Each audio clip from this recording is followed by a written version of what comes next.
अध्याय 3 कृतधन बरगद। नंदन वन में बरगद का एक बड़ा ही पुराना व विशाल वृक्ष था। उसकी सहस्त्रों शाखाओं पर अनेकों पक्षी सपरिवार रहा करते थे।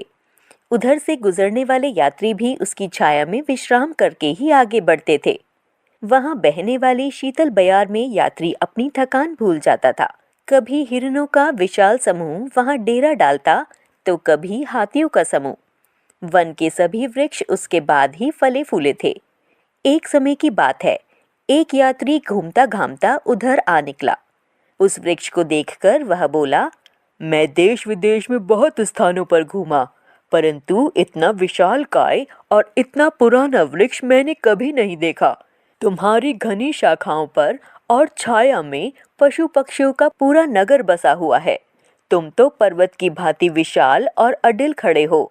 फल फूल और पत्तों आदि से तुम धनी हो। तुम्हारे चारों ओर रंग बिरंगे फूलों वाली लताएं लिपटी हुई तुम्हारी शोभा बढ़ा रही हैं। लगता है कि तुम्हें पृथ्वी माता और वायु देवता की विशेष कृपा मिली है, उसी से तुम इतने समृद्ध हो। पथिक की बात सुनकर वटवृक्ष झुंझलाकर सिर तान कर बोला, मैं स्वयं इतना समर्थ हूँ कि मुझे किसी की कृपा की कोई आवश्यकता नहीं है। पृथ्वी जो अंश औरों को देती है उतना ही मुझे देती है। रही बात वायु की, वह मुझ पर क्या कृपा कर सकती है। मैं ही अपनी शाखाओं और पत्तों के द्वारा चलने में उसकी सहायता करता हूँ। पथिक को बरगद की बातें अच्छी न लगी। वह बोला, वट देवता, तुम्हें कृतधन नहीं होना चाहिए। परंतु आवेश में बरगद बड़बड़ाता ही रहा। पथिक और वट का वार्तालाप स्वयं पवनदेव सुन रहे थे। उन्हें यह बहुत बुरा लगा। उन्होंने सोचा कि दुष्ट को सबक सिखाना ही चाहिए। उन्होंने पृथ्वी से कहा, देखा तुमने, जिसे तुम अपना अंश देकर पाल रही हो वह कितना नीच बन रहा है। इसे कुछ दंड देना ही चाहिए। पृथ्वी बोली, मैं यदि इसे दंड देने की सोचूंगी तो जो अंश उसे देती हूँ उसमें कमी करूंगी। इससे निश्चय ही सूखकर यह जड़ से उखड़ जाएगा। आप ही उसे कुछ दंड दीजिए। तब पवनदेव वृक्ष वट के समीप जाकर बोले, देखो वट, मेरी गति बहुत तीव्र है। मेरी अपार शक्ति का कोई सामना नहीं कर पाता।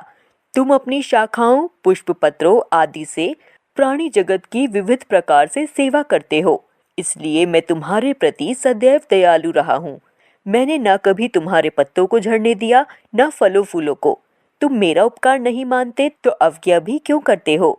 वट वृक्ष बड़े ही अभिमान से भरा हुआ था।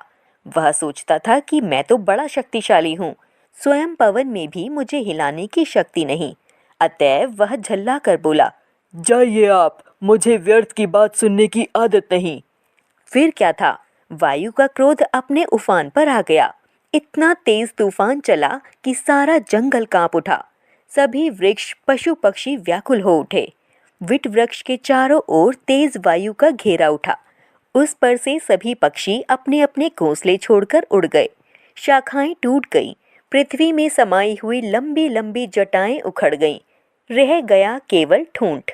यह देखकर पृथ्वी कांप उठी। वह वायु से बोली, बस कीजिए देव, बस कीजिए।